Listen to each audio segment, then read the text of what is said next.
All right. So this is a talk about two Buddhisms. Now, when I say two Buddhisms, I'm not talking about the various corners of society, or let us say the various locations, like Sri Lankan versus Tibetan versus Zen and all of that. But within each one of those Buddhist countries and each one of the Buddhist groups, there's actually two tiers of Buddhism. And that is the Buddhism for the masses, and then the Buddhism for the inner core. Some people could easily see that as the difference between the lay people who were living their lives in these countries versus the monastics. That would be one way of looking at that distinction. And if the only reason that one would become a monastic was because of their noble aspirations, then that would be a good distinction. But unfortunately, there's many different reasons why people have become Buddhist, especially in Thailand. There's a lot of social issues having to do with marriage, that a man needs to have been a monk before he's going to make a because they want the monkhood to do the job that the women will have to do if he's not been a monk. But if you can teach him to become a monk, then he's probably going to make a really good husband. And so that's one of the reasons for the monastics in Thailand. Actually, what really happens is the women push him into the temple so that he'll get his training, and then it's hard to get him back out. Now, in fact, you would think that every religion would have that inner group and outer group. But it looks like within Christianity, more or less, the really good inner core of Christianity has gotten lost. That way back in the old days, and in some places like in Egypt and with Coptics, the real core of Christianity does exist. But one of the ways of looking at it, if Jesus has merely been able to stay out of that temple on that particular Sunday with those particular money changers, then he might have survived long enough that Christianity may also have had a noble inner core. But it doesn't. All we have is a magical Buddhism right down to its deepest core. You still wind up with a God. Though Jesus says, oh, the kingdom of God is within. If you go within, so that's another way of looking at it, is the two kinds of Buddhism. One is on the outside, and the other one is inside. The noble Buddhism is on the inside, just like the noble Christianity would be Basilica Theos, that the kingdom of God is within. And that there's a lot of the teachings of Jesus that are very, very noble, but most of his best teachings are lost now. So that instead of teaching about Jesus about taking care of the poor, you wind up seeing all the Christians hating immigrants. So they're not following the inner core or the inner teachings of Jesus at all. They know that they're there, but they have no intention or even idea about how to follow them. Where luckily enough, because the Buddha was teaching for 45 years, he had a number of students who really got onto it. And since that time, there has been that inner core all throughout the ages, all the way down to the lineage that would be Samdat Sangharaj, Buddha Gosajarn, down to Bhikkhu Buddhadasa, down to Achan Po, down to this current moment. So we've got that lineage that's built, and I've got the lineage now at least way back into the 1800s. We know the lineage, and we know the lineage of nobles. And so within the noble lineage, within the monkhood, there is a different teaching than they have with the masses. Now, here's something very interesting, and that is, what is the transition between one who is of the normal life, because every child is born into a magical world. Look at little boys, they play with their trucks and they go zoom, zoom, and the magic is that this truck is real, when in fact everybody but that kid at that particular moment will say, no, it's not real. And children get really attached. You see girls get attached to a pillow or get attached to something that's got a picture of a fairy tale. In fact, this whole fairy tale world that Disney has is because of this magical belief system that humans have. We really do like magic. We like superstition. We like things that go bump in the night. Mm-hmm. And one of the examples of that is horror movies. We like being terrified while we're still safe. So we like all of these feelings. We like all of this mystery and all of this stuff. It's built into us, almost down into our genes. And so how is a young boy eventually becoming a young monk? How is he going to go through that awakening so that he can come to the point of recognizing that all of his stuff from childhood, including all of his mystery, all of the magic and all of that, is not conducive to great joy and happiness? That reality is a better way to go than mystery. And basically throughout the ages, what's happened is that the old monks, the ones who are wise, they will teach the lay people at the lay people's magical belief systems. Normally, the real teaching then for those people is sila, or morality. Well, if you guys believe rebirth and reincarnation, then we're going to teach you exactly what the Buddha taught to those people in his time who believed in reincarnation. Mm-hmm. Going to teach them morality, learn to get along with each other. Mm-hmm. And so that's the basics. That's where Buddhism gets started. And in fact, that was in the suttas. You can see that they talk about it in the order of sila, samadhi, panya. Well, the sila, samadhi, panya is for the lay people, or it's for the young monk, or it's for the beginner. It's for the ordinary people. That the nobility starts at panya. So that then the nobility is based upon panya, goes through sila into samadhi. Now, the samadhi here is actually unification of mind, or the unification of the noble being, in the sense of he doesn't lie, he doesn't cheat, he's not confused, he roars like a lion, he's full of joy, but he's a unit, he's whole. But most people, because of their magic, are scattered. They're a crowd. Maybe this is true, maybe that's true, I don't know. And then we wind up being an entire civilization of liars. The truth winds up not being so important anymore because the magic rules the world. Isn't it better to have a magical world than it is to have a real one, is the delusion. So everyone starts off in the magical world. How do they come up? The answer would be two different possibilities. One of them is when the right student asks the right question at the right time to the right teacher, then the teacher is going to open the door for that student. Okay, you're ready to come in. There's your window. There's the window. The window of opportunity will be there.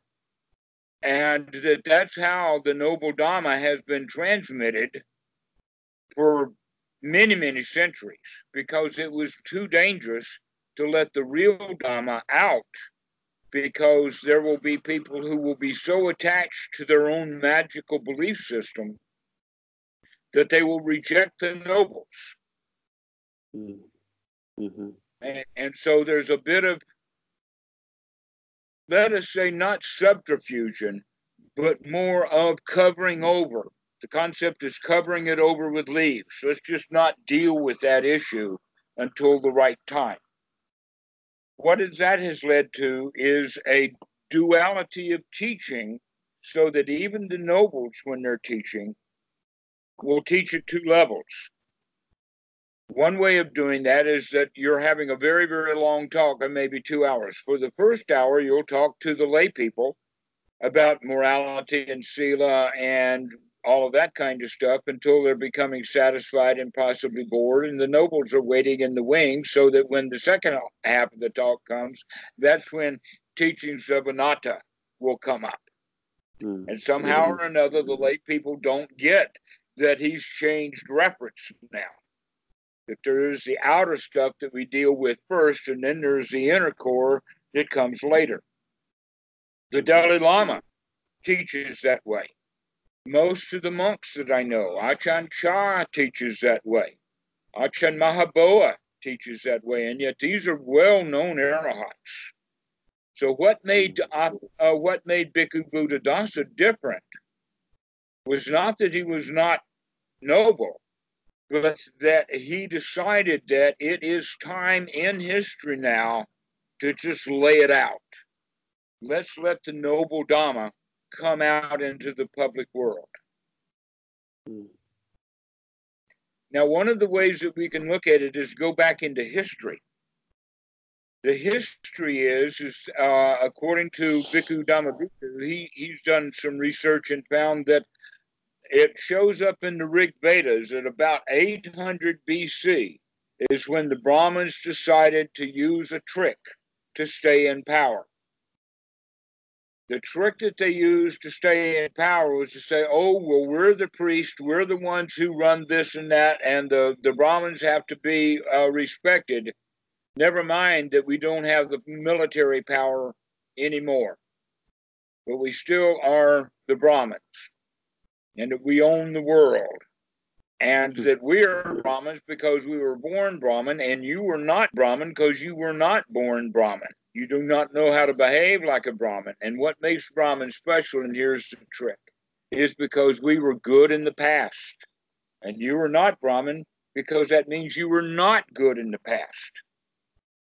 And this was the story that they were telling at about 800 BC, which meant that within the next several hundred years, by the time the Buddha came along, this whole belief system in a law of karma and a belief system in being reborn took hold in India, and that in 800 BC in Europe, Greece, nobody had these kind of things. What they believed there is that a royalty with certain amount of pomp, service, ceremonies, and maybe a whole lot of people's work, we can get a body ready so that the pharaoh can become a king. Or perhaps the same thing within Roman Empire, that only the emperor can become a god. Right. Mortality was left to a very, very select few based upon power. But starting with 800 BC, with this business about everybody has got a past life, and therefore everybody's going to have a future life, by the time of Ashoka in about 300 BC, that information had gotten to the West, so that everybody that had any means at all started to having mummies made in Egypt. There was an explosion of mummyhood starting at about 300 BC, because everybody got the idea that, oh, I will have a next life, so let's mummify this body. But going back to the question of person, who is it that's reincarnated, or what is it that's reincarnated? Now, at that time, the common belief was that it was consciousness. Without fully defining what consciousness is, they just decided that it was consciousness. In other words, the me that knows that me is me, that's consciousness. And yet the Buddha was very careful to teach, very strenuously teaching, and sometimes he was really hard on certain students, like Sati, the son of a fisherman, in Sutta number 38, when he was telling Sati, "Oh, foolish man, you don't have even a shred of wisdom if you believe that it is consciousness that runs in circles from this to the next life, experiencing the results of past karma." And then he gives a long talk about consciousness being dependently arising. And this is one of the things that meditators can practice. It's actually quite easy to do, and that is that you put some text on the screen of your computer, and then you start an audio. And you listen to the audio while you're trying to read the screen, and you'll see your own consciousness move back and forth between the two. The video or the sight consciousness will be temporary. It'll arise, it'll look, and then it'll pass away. And then hearing consciousness will arise. Mm-hmm. They're not the same consciousness. It's not that consciousness moves from this object to that object. Oh no, this consciousness dies, and that consciousness is then born. And this is the way that consciousness works. It's temporary. It is not permanent. So this is where they get the idea then that rebirth is different than reincarnation, is because in reincarnation, it is consciousness, but Buddha's already proven that consciousness is temporary, therefore it can't be consciousness, it's got to be something else that is reincarnated. Only they haven't quite figured out what it is that's reincarnated. Mm-hmm. Mm. But they still believe that there is reincarnation, to where the noble teaching of the Dhamma is, let us have a really high class, high quality moment right now. Then we can do it again whenever we can think of it. We can have a really high quality moment. That's all we need, is right this moment. And yet everything about rebirth and reincarnation is deep past and possibly deep future. That comes from the idea of karma. Karma is, the law of karma is normally understood in the West especially, but this is also Hindu, is that all action falls into two classes, either good action or bad action. And that a good action will be determined as good because it will give good results eventually. Even if the guy dies, he will get some benefit in the future because that good action, like building a temple or feeding an arahant, will eventually pay off. Same with bad action. That bad action is determined as bad action because it gives bad results no matter how long it takes. Even if the guy dies, he'll get his. So this is the law, and you can see some of the mistakes in there. You can see the magic built right into that version of karma. The Buddha says, oh yes, there is good action that gives good results, but it's kind of immediate. And there is bad action that gives bad results, but it's fairly immediate. If you pull the trigger, that bullet's going to fly. And what it hits is not going to be 300 years from now. Yeah. And further, there is another kind of action, that all action can't be decided as good or bad, that sometimes actions have mixed results. The easy one is a penalty flag goes off on the football field. Half the people stand and cheer, and the other half stand and jeer. They don't like it. This group likes it. And okay, so was that penalty flag being thrown, was that a good action or a bad action? The answer is obviously mixed because it got such a mixed reaction to it. Subjective. If you look at it that way, that actually destroys the long-term kind, because now we can't define an action as either good or bad. Most action winds up being mixed, either mixed in its results or mixed motives, mixed intentions. Things weren't thought through well enough. And so the actions that are known by their bad results, well, which is the bad result? The flag that's thrown and some people don't like it, that's a bad result. but some people like it, so it's not a bad result. It's mixed. That one alone should show people that the whole law of karma is kind of broken. And it's all subjective too. It's and it's all subjective. If I got shot in the head, you know, that my mom wouldn't like it, but how would a giraffe feel about it? Doesn't matter. How about the guy who shot you? He's going to feel pretty good. Yeah. Exactly so. But then the Buddha does the clincher, and that is there's a fourth kind of karma.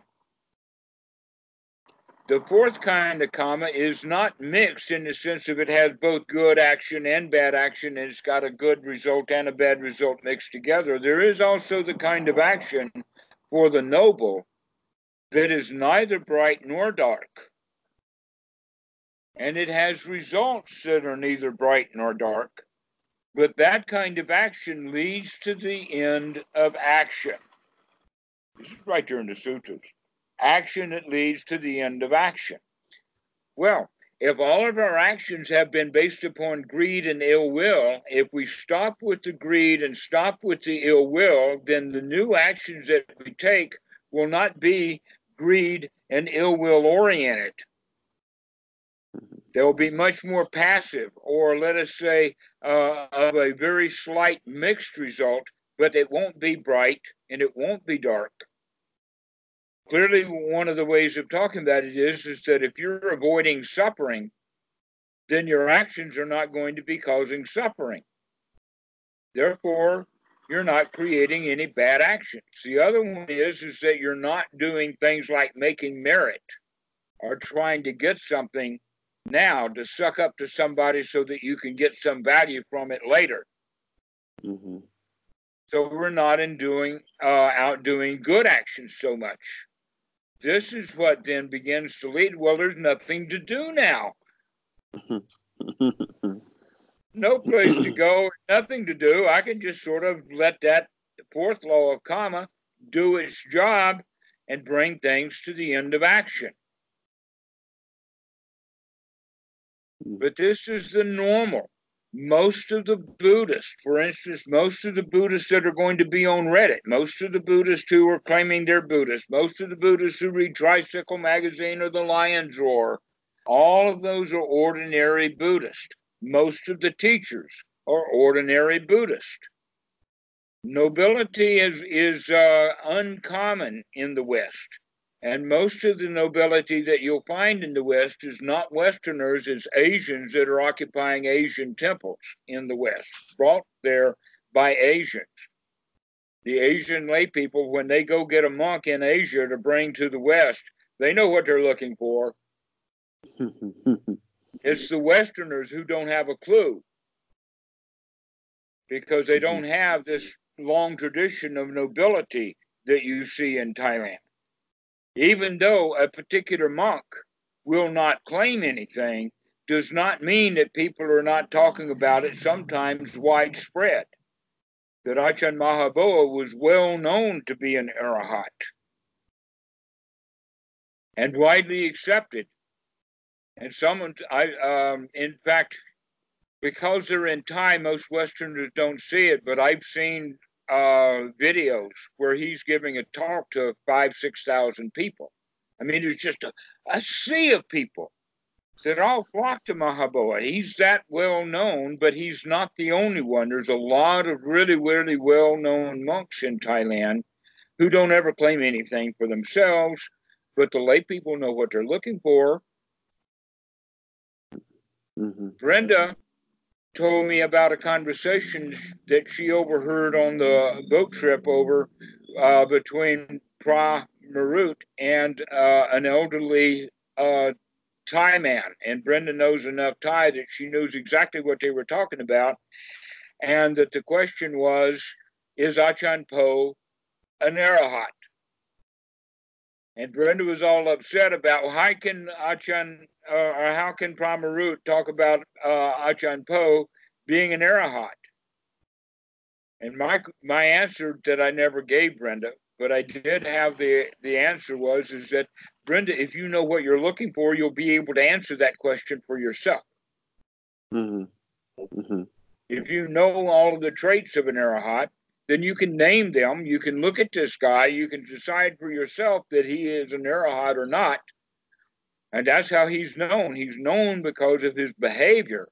And if he acts like an arahant for a long enough period of time, then he's going to be gotten to known that way. An example is he never gets angry. He never gets flustered. He never asks for anything. He never compares himself with anyone. He's never in a hurry to go anywhere. Now, these are the kind of traits that you can actually see. Whether or not he's fearless in the face of death, that's a little bit more difficult. But fearlessness is actually also easily enough seen in the sense of being a lion, to roar, to be on top of things. But in that regard, normally the monks don't roar about public things or about politics. Normally what they roar about is the Dhamma. Mm-hmm. Mm. And so if you have people who are saying, well, global warming is a really, really big issue, for all good, ordinary Buddhists, I would say, right, go do something, go protest.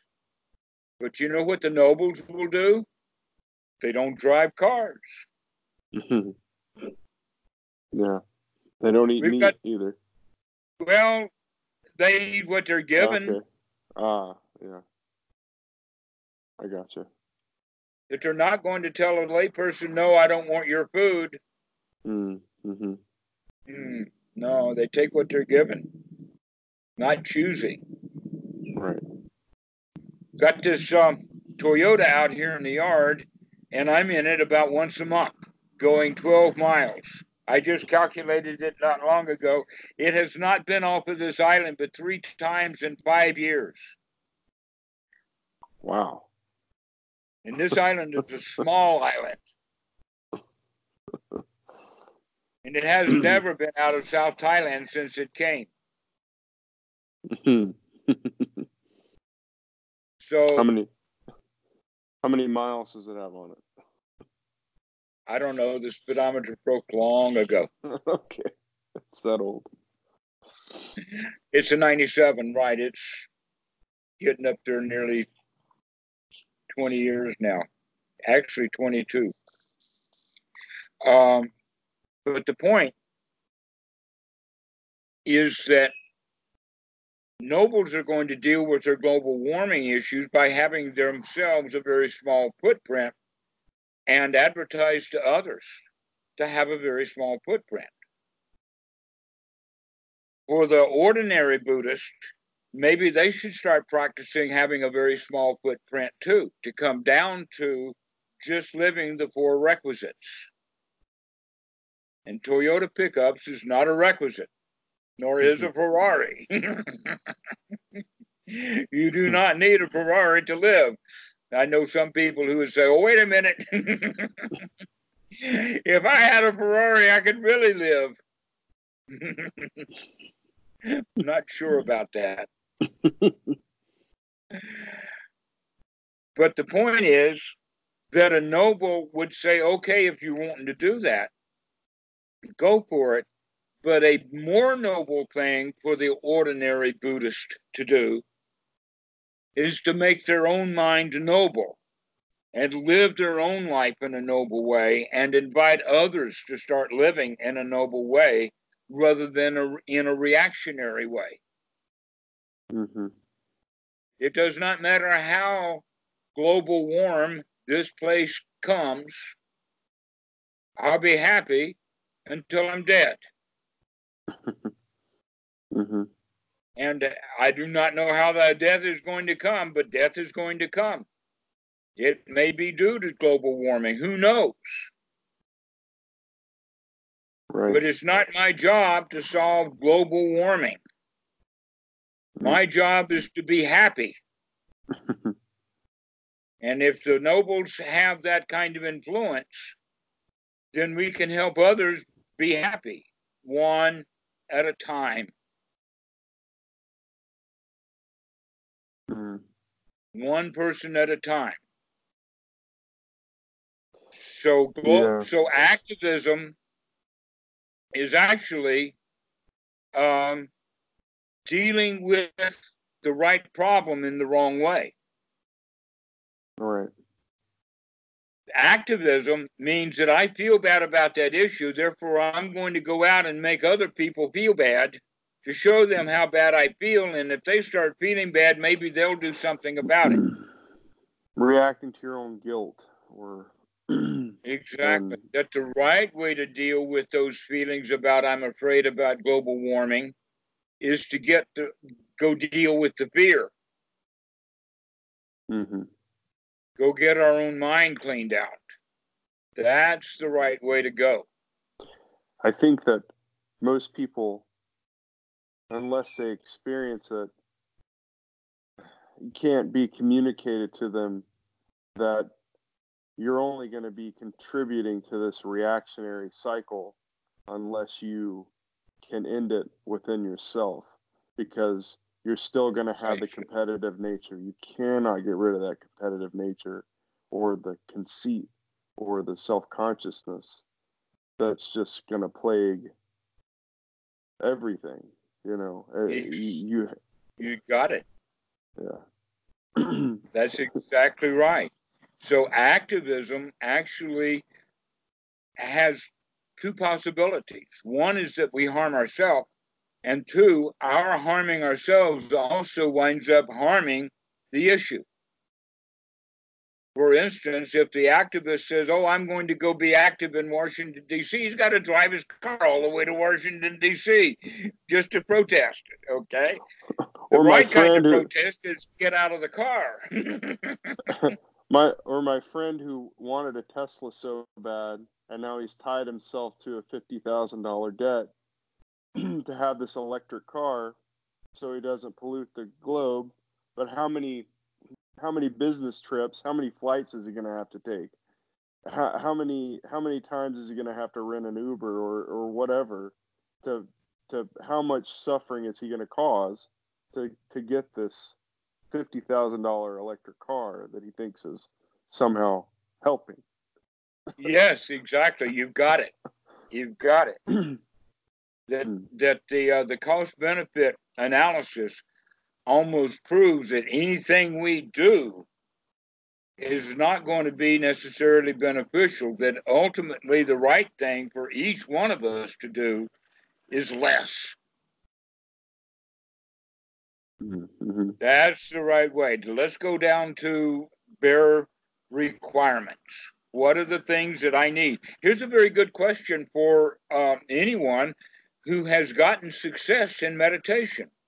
The question would be, now that you've got your happiness, what is it that will take your happiness from you?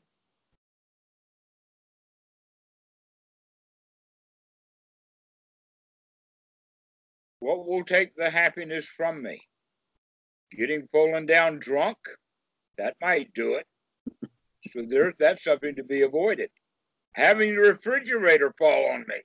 Well, let's make sure that doesn't happen too. And so we can go down, okay, becoming homeless. That would be something to rob us of our happiness. Okay, well, let's make sure that we've got housing.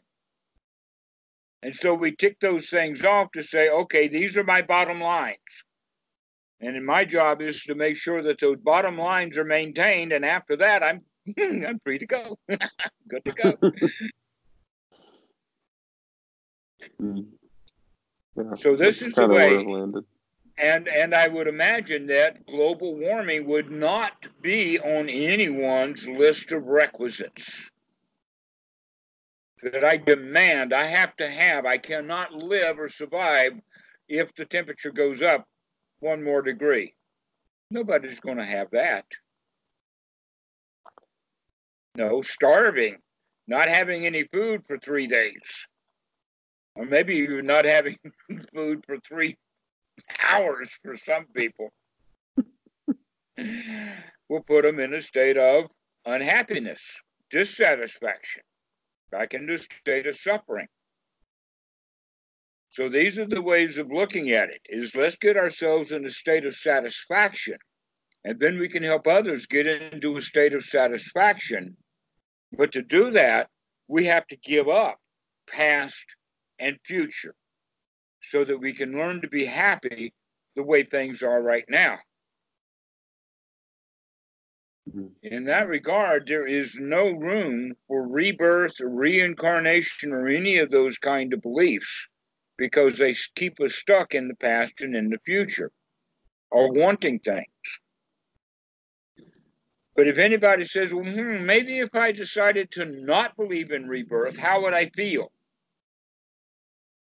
Because that very thought will, in fact, put panic into some of the people who would watch a video like this and say, wait a minute, there's got to be a rebirth, because look how I feel when I think about there not being rebirth. Which basically what they're saying is, how do I feel about death itself? Because without rebirth or reincarnation, that means I'm going to die. I'm going to die. How do I feel about dying? Well, the Noble feels pretty darn good about it. Wee! Yeah, I'm ready to go. I've had enough of it already. But normal Buddhists, they say, oh, wait a minute, or actually normal Christians. They say, wait a minute, I don't want to die. I don't want to die. That goes against the instinct, the self-preservation instinct. And so these feelings that we have are just merely instinctual feelings when we have thoughts of death. So the right way to deal with this is, let's get over the fear of death. Let's go to a cemetery, spend the night. Let's go find a dead body on the street someplace and do an autopsy. That's not likely to happen. Maybe we need to go to the morgue and ask the doctor, okay, can we watch the autopsy? I think there might even be some autopsy videos on YouTube. But the whole point, this is one of the things that happened when I was a monk in the United States, is, gosh, every weekend we had 1 or 2 and sometimes 3 funerals. Have one on Saturday morning, one on Saturday evening, and every monk in the state was at a funeral someplace. With 40 monks, and each one of them, every funeral needing 7 or 9 monks. And it's really hard to have enough monks to go around when a lot of Laotians died during that period of time, because there was a lot of refugees. So anyway, the point is that I got really used to dealing with death. And that I understand that this is exactly why the Buddha gave the charnel ground meditations to the monks. Let's go spend some time with a dead body. Make friends with the dead. They're not going to harm you. I recently saw an interview pertaining to this, which was someone had done, I think for Cambridge or something, someone did a study about who was more scared of dying, right, between atheists, Christians, and Buddhists. But the study was flawed, but they came away saying that Buddhists were the most scared of death, right? But it was clear as soon as she did it that it had nothing to do with, they did, most of the Buddhists, and they did, interview monks, and they interviewed Buddhist lay people, but whether or not they meditated wasn't, or had a meditation practice or followed any sort of meditative path, they weren't interested in that. They didn't even know the importance of that, and as far as part of the Buddhist path, but they did ask them if they had the belief in no self, right? The logical belief in no self, not any sort of direct experience. So the study and they interviewed a lot of people, but they sort of missed the point of Buddhism, or they had a very cursory understanding of what Buddhism is like most people in the West. Right. And so they sort of interviewed the wrong people.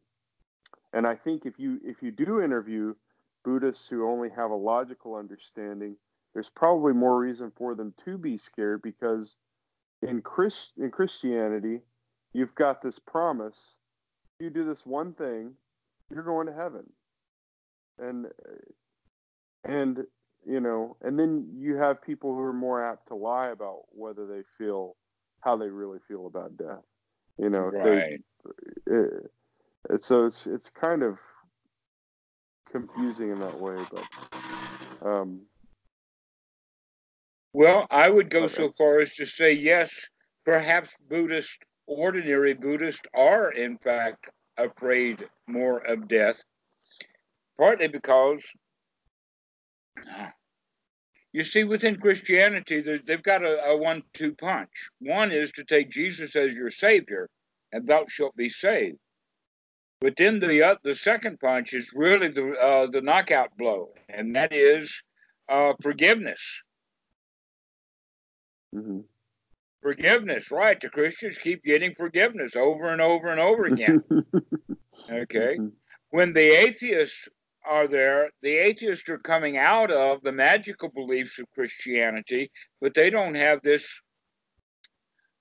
issue about the fear of death, because they're willing, in order to get out from under the clutches of God, they're willing to get out from under the clutches of death also, so that they're not going to be so much afraid of death. Mm-hmm. But Buddhists wind up having neither one of those issues going. And so the teaching of the Buddha is that your morality and your sila will play an important part if you believe in that stuff. Well, if they do believe in it, now everybody knows that their morality is not up to scratch. Mm-hmm. I mean, just look at the Buddhist on Reddit. Bald-faced lies, one lie after another lie after another lie, heavy competition, trying to believe in one thing, and you can see that they're terrified. Most Buddhists are in fact terrified of death, because they do not have their sila cleaned up, and that they don't have the strong merit-making background that the Buddhists have developed in Asia. About, oh, well, I know you killed your brother-in-law, but here, build a big temple and all will be good. Mm-hmm. And so there's going to be that fear of death. And when you steal then reincarnation or rebirth from them, now they're left with the real raw emotion of the fear of death. Yeah. Which goes directly then against our self-preservation instinct. And so you could go then so far as to say that, well, if that's the case, then the charnel ground meditation should be the very first meditation. Let's get the students used to death. Let's put them in the face of death. This is one of the reasons why martial artists wind up making good monks after they retire from the martial arts, is because they've had to learn to be here now to keep from getting their face smashed, but they've also had to deal with physical injury. They've had to deal with the possibility of getting killed. And in fact, getting the tar beat out of you or getting killed is about the same kind of feeling when it's about to happen. Yeah. And so martial artists wind up becoming quite fearless, and that helps them then. But your average 20-something young Western woman has never been put to the test. She's never had to deal with death. She's never had to do any of this stuff. And so the idea of her actual going to die is terrifying. Mm-hmm. And so naturally they're going to cling to these beliefs that are going to keep them unhappy and miserable and literally afraid of death for the rest of their lives. Yeah. Yep. And that's why it's going to be the massive number of people, the number of nobles in any particular generation, no matter how noble the world becomes, it will still be a relatively small minority, something under 1% or so. Yeah. That seems like it would be generous if it were at 1%, but it's a lot of people. I have heard, and this was back in the 1980s, that there were approximately 25,000. Now, I don't know whether that was 25,000 nobles or 25,000 arahants, but at that time, the population of Thailand was about 64 million. So 25,000 and 64 million, that's like 1/3 of a percent of the population. And yet 25,000, wow, that's remarkable. Yeah. Even more remarkable than that was that there was one time when Achan Po was known not to really lament, but just mentioned that only about half of the people who come to Wat Suan Mok even know what Bhikkhu Buddhadasa taught. And then I said, wait a minute. Literally tens of thousands of people come to Wat Suan Mok, hundreds of thousands a year. And half of them know the teachings of Bhikkhu Buddhadasa. That's quite remarkable. Yeah. And so we have to understand that there's a major division between ordinary people and the nobles. And that the first step on the noble path is to know that no matter how obstructed the mind becomes, either obstructed with fear of death, or obstructed from greed, or obstructed from the lust for the fair-haired girl who's sitting in the front row, or whatever it is, that no matter how obstructed the mind is, we can clean it out. We can stop thinking about that stuff and start thinking about something that's useful, valuable, wholesome, and pleasurable right now.